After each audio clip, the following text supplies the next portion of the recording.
Good evening. I pray that you have had a great day, and or if you're in the midst of wrapping up your day, I pray that things are coming to an end in a good way, and that you are able to leave work or leave whatever event, meeting, etc. you're in, and just have some downtime. Listen, I want to bring this up for us on this evening, as again we're walking and approaching Good Friday tomorrow and Resurrection Sunday. I was reading as part of a devotional this morning, John actually chapter 11. So a few chapters before Jesus begins his ascent upon arriving at Jerusalem. And it's the story of Lazarus, story of Lazarus dying, Lazarus being in the tomb 4 days. And zooming in on the passage of chapter 11 from verses 17 to 27, was reading it as a part of this devotion in this group this morning, and something really just grabbed me that I had missed before. Is that even though Martha was upset because she felt like Jesus didn't show up when she wanted him to, she still said, I know who you are, and I still know who you are called to be.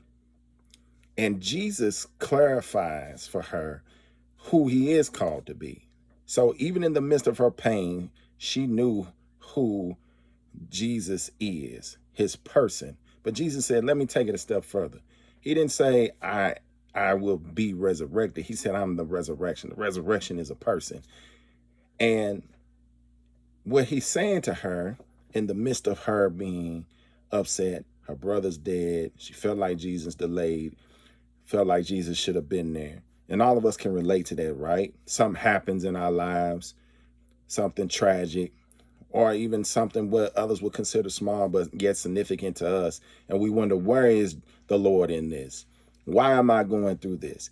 If he is who he says he is, this wouldn't happen. Or if he would have just responded to my prayer when I prayed it, things would be different. And yet Jesus is calculated.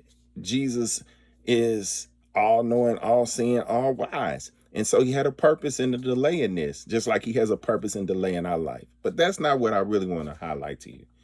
What I want to highlight is this idea of Jesus saying that I am the resurrection. The resurrection is a person. And Jesus says resurrection before he says life, because you can't have life without resurrection, which means there are certain things that are meant to die just so then it could lead us to the destiny of life. Jesus dies in our place so that we can have eternal life and have the abundant life that he talks about in John chapter 10, here and now. So when Jesus conquers the grave, we conquer the grave. When Jesus is resurrected and saying, I'm the resurrection, I'm the person, he says, I can resurrect your career, I can resurrect your marriage, I can resurrect your family, I can resurrect your finances, I can resurrect any and everything that is dead in your life, because certain things died just so I could bring it back to life so that I could show you my power. He takes visible proofs, resurrects things to show us his visible power. He makes his power visible through what he resurrects. So here's my question to you this evening. For some, you may be listening to this on your drive home. For others of you, you may listen to it when you get home. Some of you may not hear this till later on tonight or in the morning. Here's the question though. What are you believing God to resurrect in your life? What needs resurrecting? What are you believing him to resurrect?